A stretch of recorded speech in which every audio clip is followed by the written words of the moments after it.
तुषा जी जब खड़ी थी तो ऐसा लग रहा था कि आंगन में तुलसी खड़ी है। अब मैं जिस कवि को बुलाने जा रहा हूं वो जब आएगा तो ऐसे लगेगा जैसे आंगन में अंडुआ आ गया है। अद्भुत कवि साहब, दिल्ली शहर का कवि है, बहुत होशियार, कई सारी भाषाएं जानता है। अगले का नाम मोहल्ले में तो घर वाले मोहल्ले में पप्पू तूफानी के नाम से जाना जाता है। यहाँ इतना तूफानी काम करता है। एक दिन मेरे घर आया, दरवाज़ा खटखटाया, मैंने दरवाज़ा खोला तो पप्पू तुरंत बोला अस्सलाम वालेकुम। मैंने कहा जी राम राम। बोले अल्लाह ताला ने करम फरमाया है, 2 मिसरे हुए हैं, मुमकिन हो तो इरशाद फरमाए। मैंने कहा यार ये तो कुछ ढंग का बोल रहा है। बोले अल्लाह ताला ने करम फरमाया है, मुमकिन हो तो इरशाद फरमाए। हमने कहा जी सुनाओ। उसने सुनाना शुरू किया। अगरचे जिंदगी का असल मकसद प्यार होता है, दिले नादान फिर क्यों दर्द से शर्मसार होता है। अपनी समझ में एक लाइन नहीं आई, लेकिन मैंने कहा यार पप्पू तू तो उर्दू सीख गया, ऐसा कर यही 2 लाइन मुझे रटा दे। मैं वहाँ वृंदावन के कवि सम्मेलन में जाऊँगा, अलवेला जी बैठे होंगे, उनको कविता सुनाऊंगा, उन पर इम्प्रेशन जमाऊंगा कि मुझे भी कई सारी भाषाएं आती हैं। साहब इसने मुझे सिखा दी। मैंने 3 दिन तक रट्टा मारा। अभी ये होटल में रुके थे, मैं पहुंचा, मैंने दरवाज़ा खटखटाया, अलवेला जी ने दरवाज़ा खोला। मैंने कहा अस्सलाम वालेकुम। अलवेला जी बोले कि वालेकुम अस्सलाम। मैंने कहा अल्लाह ताला ने करम फरमाया है, 2 मिसरे हुए हैं, मुमकिन हो तो इरशाद फरमाए। अलवेला जी बोले जी इरशाद। मैंने सुनाना शुरू किया। अगरचे जिंदगी का असल मकसद प्यार होता है, दिले नादान फिर क्यों दर्द से शर्मसार होता है। इतना सुनते ही अलवेला जी ने ऐसे चश्मा उतारा, बोले इधर आ, पप्पू तूफानी कब मिला था। मैंने कहा क्यों। बोले बेवकूफ यही 2 लाइन तो उसे 15 दिन पहले रटाई थी। तो साहब अपना चक्कर ये है, देखो इस तरह काम चलने वाला नहीं है। समझ में आ जाए तो तालियां वालियां बजा दो। मैं जानता हूं कि ब्रज का आदमी बहुत होशियार होता है, बहुत इतना होशियार होता है कि चलते फिरते सारा काम निकाल लेता है। सुबह में आया गाड़ी में तो इतनी सारी चेकिंग, पुलिस वाले किसी को निकलने न दें, 4 किलोमीटर रोक लिया। हमने कहा भैया वहाँ कवि सम्मेलन में जाना है। बोले नहीं साहब सारे पास कैंसिल हैं, जाने नहीं दिया जाएगा। मैंने कहा कुछ ले दे के मामला निपटा लो। तो वो मुस्कुरा के बोले कि ला 500। तो साहब 500 का नोट दिया। मैंने कहा लेकिन पुलिस वाले भैया एक बात बताओ, अभी मैं आगे जाऊंगा नाके पर तो दूसरा मिल जाएगा, वो भी झटक लेगा। बोले कोई कुछ नहीं बोलेगा, तू उससे बोल देना पेप्सी। मैंने साहब रट लिया। अगले चौराहे पर आया, पुलिस वाले खड़े थे, उसने रोका। मैंने कहा पेप्सी, उसने कहा निकल ले। अगले चौराहे पर फिर गया, कोड वर्ड। अगले चौराहे पर फिर गया, दरोगा जी ने डंडा खटखटाया। मैंने कहा पेप्सी, बोला निकल ले। साहब दोपहर तक ये कोड चला, अभी शाम को फिर निकले। तो मुझे तो कॉन्फिडेंस था कि जैसे ही जाऊंगा सीधा मंच तक गाड़ी पहुंचेगी। नाके पर आया, उसने डंडा खटखटाया। बोले बेटा कहाँ जा रहे हो। मैंने कहा कवि सम्मेलन करने। उसने कहा नहीं गाड़ी तो नहीं जाएगी। मैंने कहा पेप्सी। उसने एक कान के नीचे मारा। बोले बेटा अब पेप्सी नहीं है, अब तो हलवा हो गया है। तो साहब अद्भुत काम है। लेकिन मैं ऐसे लाफ्टर के कवि को आपके बीच आमंत्रित कर रहा हूं जो अपनी हास्य कविताओं से बहुत देर तक आपको हंसाने वाला है। भाई विनोद पाल दिल्ली से हमारे बीच में आए हैं। जोरदार तालियां बजाकर उन्हें आमंत्रित करें। सबसे पहले मफतलाल अग्रवाल जी का धन्यवाद करूंगा मुझे इस कार्यक्रम में मौका देने के लिए, और दूसरा सबरस मुरसानी जी का कि उन्होंने मुझे इस टीम में रखा। इस तरह का कार्यक्रम जब होता है तो कहीं ना कहीं हमारी संस्कृतियाँ गर्व करती हैं कि कुछ ऐसे पुरोधा ने जन्म लिया है जो हमारी आने वाली संस्कृति को जिंदा रख रही है। मैं चाहता हूँ एक बार इनके सम्मान में जोरदार तालियां बजे साहब। मैं बता रहा था मफतलाल अग्रवाल जी के बारे में। राजस्थान में कई गांव पड़ते हैं, लेकिन एक गांव पड़ता है लकोई। लकोई में वैसे तो न जाने कितने कुएं हैं, लेकिन एक कुआं ऐसा भी पड़ता है जिसमें झुक के नाम लेने पे कुआं जवाब देता है। अच्छा, तो मुझे यकीन नहीं हुआ मनोज भैया, क्या बात है। मैं अमित भाई के साथ उस गांव में गया, मैंने कुएं में झुक के आवाज लगाई विनोद पाल, तो कुएं में से आवाज आई विनोद पाल।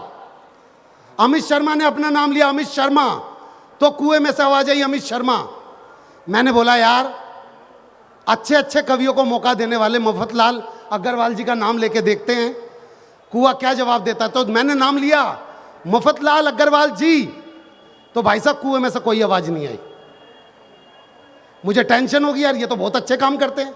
मैंने दोबारा नाम लिया वही जो कवि सम्मेलन करवाते सबरस नाइट, वो मफतलाल अग्रवाल जी। तो फिर कोई आवाज नहीं आई। बगल में एक कुटिया थी, कुटिया के बाहर एक बाबा बैठे थे। मैं, बाबा कोई गलती हो गई तो बताइए। मैंने अपना नाम लिया विनोद पाल, तो कुएं में से आवाज आई विनोद पाल। अमित शर्मा ने अपना नाम लिया तो कुएं में से आवाज आई अमित शर्मा। जब मैंने मफतलाल जी का नाम लिया तो कुएं में से आवाज क्यों नहीं आई?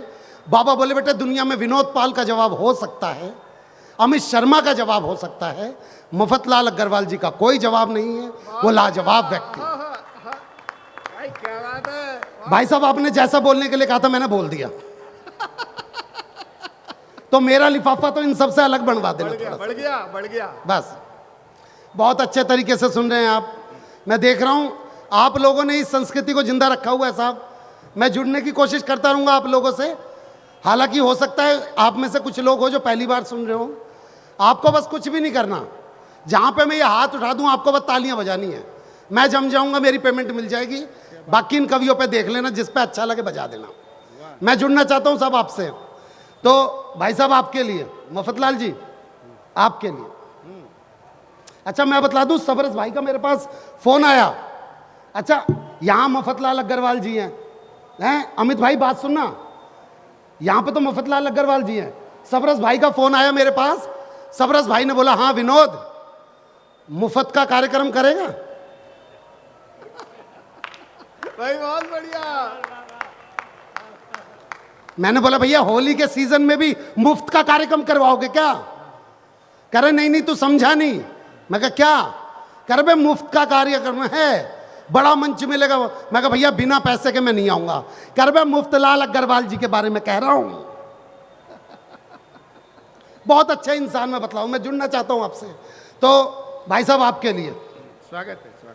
ये जो भाई साहब बैठे भाई साहब आपके लिए, ये जो भाई साहब पीछे बैठे भाई साहब आपके लिए, ये जो भाई साहब बैठे हुए भाई साहब आपके लिए, ये जो दो बहनें आपस में बात कर रही हैं कि ये कब कवि सम्मेलन खत्म होगा और हम घर जाके रोटियां खाएंगी, बहन जी आपके लिए। वो जो पीछे बाबूजी सर पे सफेद साफा पहन के बैठे बाबूजी आपके लिए। और वो जो मेरी बहन वहां बैठी हुई है और बगल में कह रही है बस जल्दी से इनका खत्म हो तो निकले यहां से, बहन जी आपके लिए। कि आपके लिए चंद कतरे लहू के लाया हूं, मुरझा गया हूं पर फूल खुशबू के लाया हूं। और चौथी पंक्ति पे उठा देना भाई साहब कि आपके लिए चंद कतरे लहू के लाया हूं, मुरझा गया हूं पर फूल खुशबू के लाया हूं। और आप लोगों को तालियां बजानी ही होगी। मैं घर से पत्नी के पांव छू के आया हूं। बहुत बढ़िया। वाह वाह। क्या बात है। वाह। और ये उन्हीं लोगों ने ताली बजाई है जो मेरी तरह छू के आए हैं। बहुत अच्छा सुन रहे हैं। मैं बतला दूं भाई साहब, देखो वो हरिद्वार की तरफ दो बसें जा रही थी। आगे वाली बस में सारी सास, पीछे वाली बस में सारी बहुएं। तो सास वाली बस खाई में गिर गई। तो बहू वाली बस में एक बहू ने रो रो के हो मेरी सास, हो मेरी सास। सबने बोली ओहो तू तो बहुत प्यार करती थी। कह रही ना मेरी वाली तो आई ना। भाई एक बार तालियां। वाह विनोद भाई वाह। भाई क्या बात है। तो दिक्कत यही है, मैं बतला रहा हूं। अब इस भाई को देख लो, मेहनत मैं कर रहा हूं और फोटो औरों की खींच रहा। यही हो रहा है, मैं सच बतला रहा हूं। कैमरामैन की जिंदगी क्या है मैं बतला दूं आपको। जो लोग बचपन में दूसरों के घरों में ताक झांक करते हैं, बड़े होके वही कैमरामैन बनते हैं। और अब कह के दो फोटो खींच भी दी तो पोस्ट तो तूने बनवाया नहीं, ले खींच। हाँ मैं जुड़ना चाहता हूं भाई साहब। मेरा एक दोस्त मुफतलाल जी आपको बतला रहा हूं मैं, मेरा एक दोस्त, उसे बहुत ज्यादा झूठ बोलने की बीमारी। मैंने बोला भाई तू बहुत ज्यादा झूठ बोलता है। कह रहा विनोद भाई मुझसे कंट्रोल नहीं होता। मैं कहा ठीक है, आज के बाद तू जब भी झूठ बोलेगा मैं थोड़ा सा खांस दूंगा तो अपने झूठ को छोटा कर लियो। कह रहा ठीक है। मैं उसे लेके अपनी ससुराल में गया। ससुराल में जाती बोला सासू माँ अभी हम जंगल में से आ रहे थे, हमने 100 फुट लंबा सांप देखा। मैंने अपना फर्ज निभाया। करा पास जाके देखा तो 80 फुट का था। मैंने फिर अपना फर्ज निभाया। करा घर गया, फीता लेके आया, फीते से नापा 50 फुट का था। मैं बोला करा भाई देख अब यो फीते से नप लिया है, अब कम नहीं हो सकता, अब तो तुझे मानना ही पड़ेगा। मैं बता रहा हूँ, देखिए ये बहन जी देखियो, हर चीज सुना ली, ताली बजाने का नाम नहीं। मैं एक मंच पे गया भाई साहब, मैंने कविता सुनाई, मैंने मुक्तक सुनाया, मैंने छंद सुनाया, मैंने गीत तक सुना दिया, पर महिला ताली बजा के ना दे। मैं आखिर में गया, मैंने कहा बहन जी कोई गलती हो गई तो बताइए। मैंने हर विधा में कह लिया, पर अब ताली क्यों नहीं बजा रही? बोली तेरी शकल मेरी सास से मिले।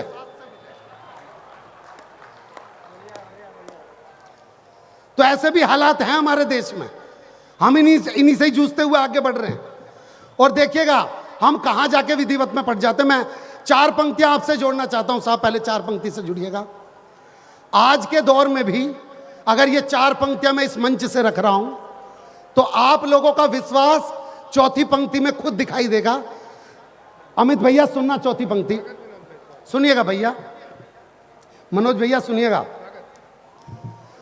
और अब मुझे उठाने का सारा भार ये 4 पंक्तियां करेंगी साहब, मैं आपके बीच में रखना चाहता हूं कि मेरे लिए सुनार से ज्यादा वो लोहार बहुत अच्छा है।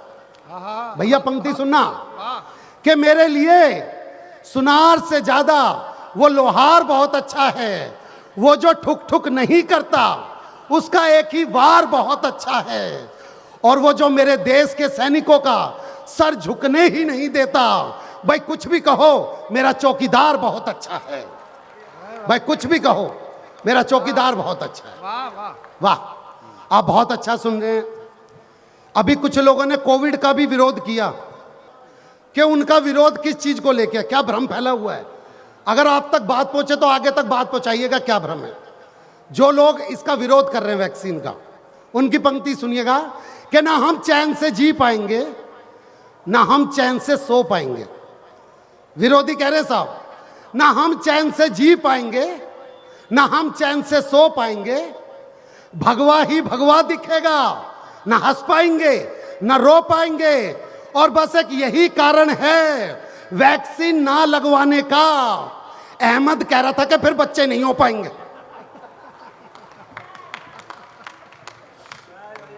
मैं बतला रहा हूं आपको, और मैं 4 पंक्तियां और देता हूं कि मुझको तो मसला ही अलग नजर आ रहा है। सच कहूं मन थोड़ा घबरा रहा है, और कल एक वैक्सीन लगी थी मेरे पड़ोसी को, सुबह से ही मोदी जिंदाबाद चिल्ला रहा है। शादी में लड़की देखते वक्त आप भी गए होंगे, आप भी गए होंगे। नहीं बेटा तुम तो कुंवारे हो। तो जब जाते हैं तो क्या हुआ होता है, मैं बतलाना चाहता हूं कि मेरे साथ क्या हुआ था। जुड़ने की कोशिश कीजिएगा सर, कि हम अपने पिताजी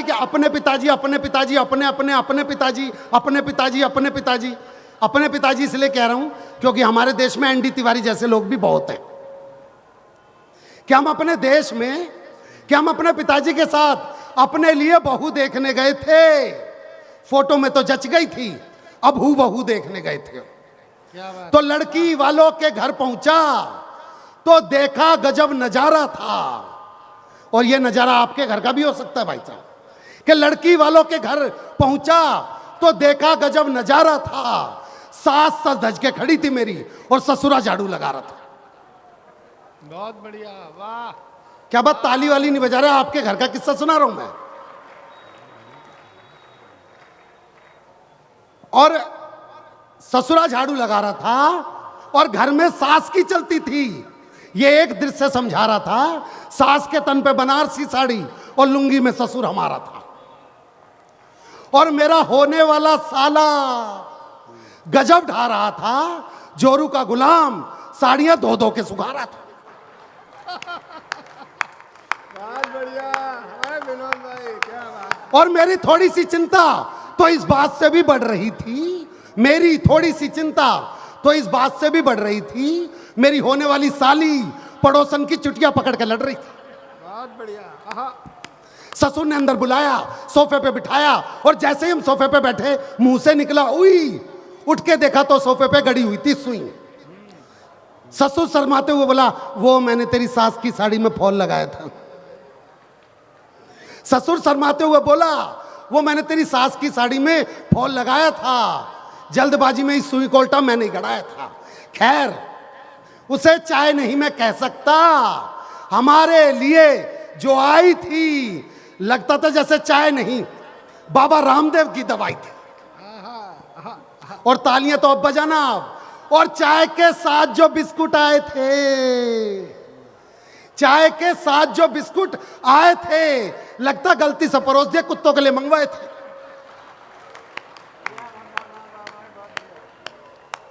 और एक तरफ मेरा ससुर अपनी बकवास बातों से मेरा सिर धुन रहा था। अगली पंक्ति पर सारी महिलाएं ताली बजाएंगी, देख लेना।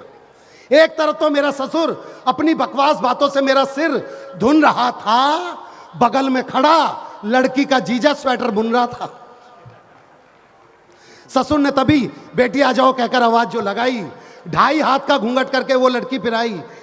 मैं बोला जी मैं लड़की से अकेले में बात करना, मैं बोला जी मैं लड़की से अकेले में बात करना चाहता हूं। अच्छा, लड़की के बाप का काम क्या होता है? ये मेरी दुकान है, ये मेरा मकान है, यहां से इतने पैसे आते हैं। पर मेरे ससुर ने बतला दिया कि शादी के बाद मेरी जगह कहां होनी थी, और हो सकता है आप में से भी कईयों की जगह वही हो। मैं बोला जी मैं लड़की से अकेले में बात करना चाहता हूं। ससुर बोला मेरे पिताजी से, आइए समधी जी मैं आपको अपनी रसोई दिखाता हूं। उनके जाते ही मैंने लड़की से पूछा, अब लड़की और मेरे बीच में बातचीत हो रही है भाई साहब, आपकी तालियां कमजोर पड़ रही है साहब। बहुत बढ़िया। हाँ, अब सुनिएगा, लड़की और मेरे बीच में बातचीत हो रही है। मैं बोला जी आपका, मैंने कहा जी आपको किस नाम से जानते हैं? मैंने बोला जी बंदे को विनोद पाल के नाम से पहचानते हैं। बोली बेटे जिस तरह से तू तुक से तुक मिला रहा है, मुझको तो सबरस बुरसानी का कोई रिश्तेदार नजर आ रहा है। फिर मैंने पूछा, मैं कहा जी आपका क्या है घर का नाम? तो भाई साहब उसने बोलने लगी मेरा घर का नाम है लूसी। मैं बोला जी आपको नहीं लगता कि आपका नाम जानवरों से मिलता जुलता है? बोली बेटे मेरा तो नाम है, तेरा तो हुलिया भी मिलता है। मैंने अपने आप को संभाला, अगला प्रश्न उठ क्यों डाला? मैंने पूछा कहां तक पढ़ी हो ये तो बता दीजिए। बोले जितने आप पढ़ चुके उसमें से 12 क्लास घटा दीजिए। क्या बात है, वाह। मैं बोला इंग्लिश में कर लेती हो संवाद? संवाद मतलब बातें। मैं बोला इंग्लिश में कर लेती हो संवाद? बोली इंग्लिश वो तो देसी पीने के बाद।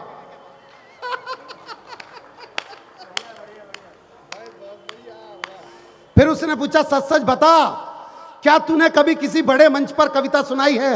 अब मन सुनिएगा भाई साहब, कविता का दीदी सुनिएगा, मंच मुफत जी सुनिएगा।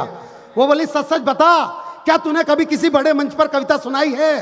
और ये भी बता कि तेरी कविताओं से कितनी कमाई है? मैं बोला है पागल लड़की, मैं बोला है पागल लड़की, क्या तेरी समझ में नहीं आता है? आजकल एक कवि का घर एक कविता नहीं एक चुटकुला चलाता है। आजकल एक कवि का घर एक कविता नहीं एक चुटकुला चलाता है। बोली वाह वाह वाह वाह। हास्य में व्यंग मार रहा है और इन कवियों के सामने कवियों की उतार रहा है।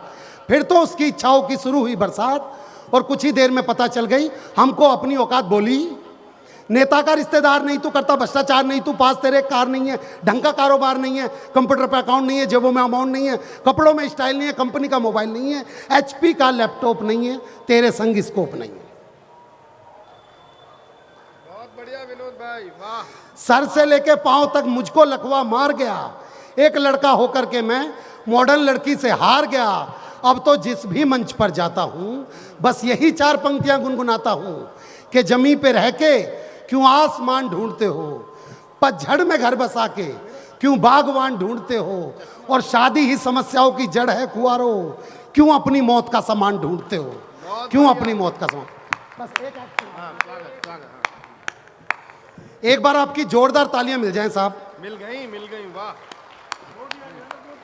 कुछ लोग बड़े लोग हैं ताली नहीं बजाते, उन्होंने आदमी रखे हुए हैं, मैं समझ सकता हूं। एक छोटी सी चीज आपके बीच में रखना चाहता हूं, एक बार हाथ उठा के बता दीजिएगा। मैं अपने दिल्ली की बता रहा हूं। हमारे यहां पे बेटी आज भी विदा होती है, दुल्हन विदा होती है तो लड़की का मामा लड़की को उठा के डोली वाली कार तक छोड़ के आता है। आप में से किसी ने रीति रिवाज सुना हुआ है ये? एक बार हाथ खड़ा कर दीजिए, बस मेरी दुकान चल जाएगी भाई साहब, इतने। अब आपकी आंखों के दृश्य दे रहा हूं। लड़की का वजन 150 किलो और लड़की का कोई सगा मामा नहीं। तो पंडित जी ने बोला कि अरे जजमान, लड़की को लेके जाओ। अब लड़की के बाप ने जो आसपास के लोग थे उनसे बोलना स्टार्ट किया, अरे बेटे मुफतलाल जी, इसमें पहले से ही मुफतलाल था, मैंने नहीं करा इसमें। तो उसने बोला, अरे बेटे मुफतलाल, बेटा उठा। अब मुफतलाल जी ने तो लड़की देख रखी थी। मुफतलाल जी का एकदम से बहाना क्या बना, वो जब मेरा तो पत्थरी का ऑपरेशन हुए, डॉक्टर बोल रहे कुछ भी बोझ उठाएगा तो पत्थरी फट के बाहर करा। अच्छा ठीक है रहने दे। इधर से बोले, बेटे मनोज भैया, इसमें मनोज भी पहले से ही था। बेटे मनोज, अच्छा मनोज जी ने भी लड़की देख रखी थी, मनोज जी को पता था कि वो लड़की 150 किलो की है, उठा नहीं पाऊंगा, तो मनोज जी यही भूल गए मैं आदमी हूं औरत हूं। बोले बेटे मनोज, बेटा लड़की उठा। मनोज, मेरा तो जापा चल रहा है, तेरा अच्छा। अब ऐसे में आपने शादियों में कुछ लोग बहुत ज्यादा देखे होंगे जो ना तो लड़की वालों की तरफ से हैं ना लड़के वालों की तरफ से, लेकिन एक लाइन बोलते हुए दिख जाएंगे, भाई साहब मेरे लायक कोई काम हो तो बताना, भाई साहब मेरे लायक कोई काम हो तो बताना।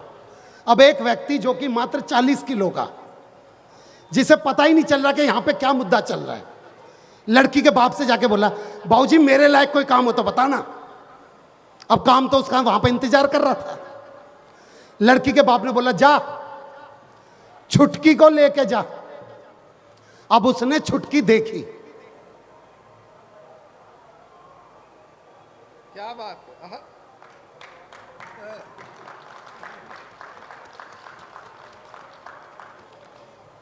क्या करना है जी, बेटा उठाना, इसको उठाने के चक्कर में तो मैं उठ जाऊंगा। कह रहे नहीं बेटे, अब तूने बोल दिया, अब तुझे उठाना पड़ेगा। अब उसने उठाने की छोटी सी कोशिश की तो रीढ़ की हड्डी में से चटक की आवाज आ गई। पर बच्चे सारे नोएडा के थे, बच्चों ने सुल्तान फिल्म का गाना गाना स्टार्ट किया ताकि उसमें कॉन्फिडेंस आ जाए। खून में तेरे मिट्टी, मिट्टी में तेरा खून, ऊपर अल्लाह नीचे धरती, बीच में तेरा जुनून। भाई साहब उसने लड़की उठा ली। पर यहां पे दृश्य नंबर 2, उस घर का आंगन इतना ही बड़ा था जितना यहां से लेके बाहर का गेट। वो लड़की को लेके जैसे तैसे करके चला, आधे रास्ते तक ही पहुंचा था कि लड़की के मन में फिर मां के प्रति प्यार जग गया। वो उसकी बाहें तोड़ के फिर मां के पास भाग के आ गई। लड़की का बाबला, जा लेके आ। करे लेके आ मतलब, यहां आधे रास्ते तक तो ले आया था। कह रहा जा दोबारा लेके आ।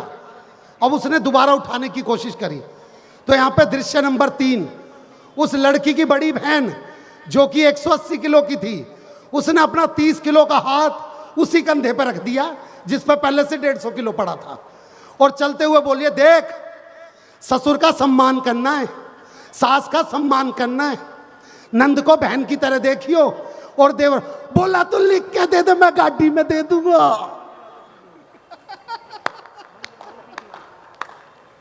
वो थोड़ा सा आगे और बढ़ा तो लड़की का बाप खड़ा था। लड़की का बाप, हो मेरी फूल सी बच्ची। अच्छा, फूल सुन के तो उसके कति प्राणी सूख गए। कह रहा कौन सी बच्ची? कह रहा फूल सी। कह रहा साले तेरे इस फूल ने ना शमशान घाट में मेरे फूल चुनने वाले काम कर रखे।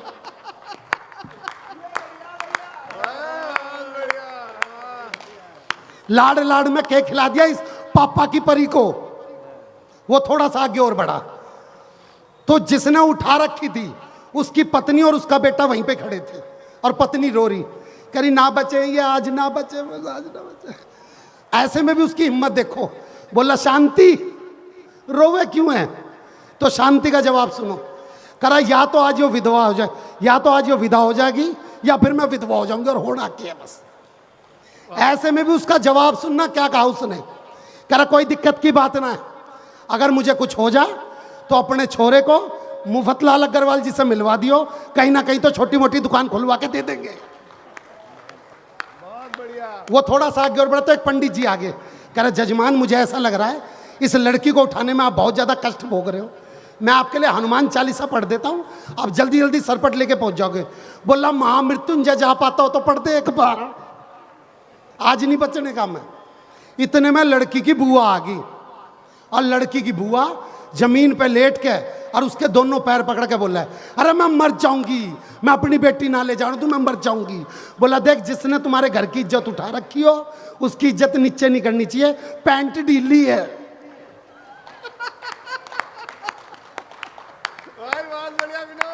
पर बुआ बोली, अरे मैं मर जाऊंगी, मैं ना ले जाऊं तो मैं यहीं मर जाऊंगी। बोला देखियो, हाथ से छूट के गिर गई ना तो सचमुच की मर जाएगी।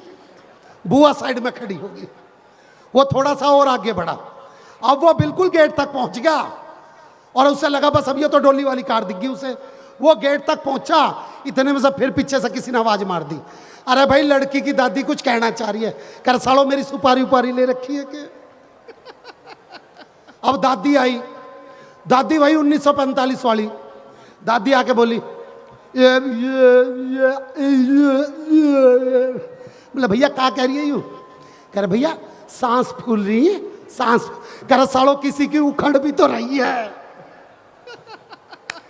अब दादी ने 1945 वाली ने रोना स्टार्ट किया।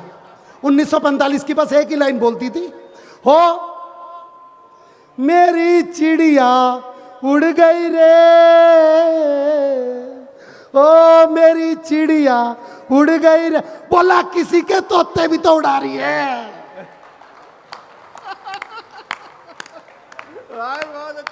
अब वो डोली वाली कार तक बिल्कुल ठीक ठाक पहुंच गया। वो डोली वाली कार तक पहुंचा, बोला जल्दी से दरवाजा खोल। उसका ड्राइवर का, अंकल जी ये गाड़ी नहीं है, 10 गाड़ी छोड़ के। वो 10वीं गाड़ी तक किसी तरीके से पहुंचा, वो 10वीं गाड़ी तक पहुंचा। कर बेटा जल्दी से दरवाजा खोल। उसका ड्राइवर, अंकल जी अरे भैया कहां तक स्टार्ट हो गई हो? वो मजाक कर रहा, वही गाड़ी थी। वो फिर दोबारा उसी गाड़ी तक आया, कर जल्दी से दरवाजा खोल। कह अंकल जी ये वाला दरवाजा जाम हो रहा है, घुमा के ले आओ। कह रहा अच्छा। वो घुमा के ले जाने लग गया तो एक बच्चा बोला, अंकल जी पीछे हो जाकर। क्यों क्या हो गया? कह अंकल जी यहां से गाय आ रही है। बेटा बेटा गाय को बोल यहां तो भैंस आ रही है। उसने लड़की को जैसे ही गाड़ी में बिठाया, गाड़ी का टायर पंचर। लड़की का बाबू लड़ निकाल कर, निकाल मतलब भैया ये तो ठुस्सी बहुत मुश्किल से है। पर किसी तरीके से जेसीबी आई, गाड़ी कटवाई गई, लड़की जेसीबी पे विदा हुई। अगले ने चैन की सांस ली। लड़की का बाबू लड़, चैन की सांस क्यों ले वे? अभी तो गांव का एक चक्कर करके फिर घर में आएगी, तो ना फिर लेके जाना पड़ेगा। थैंक यू वेरी मच, धन्यवाद।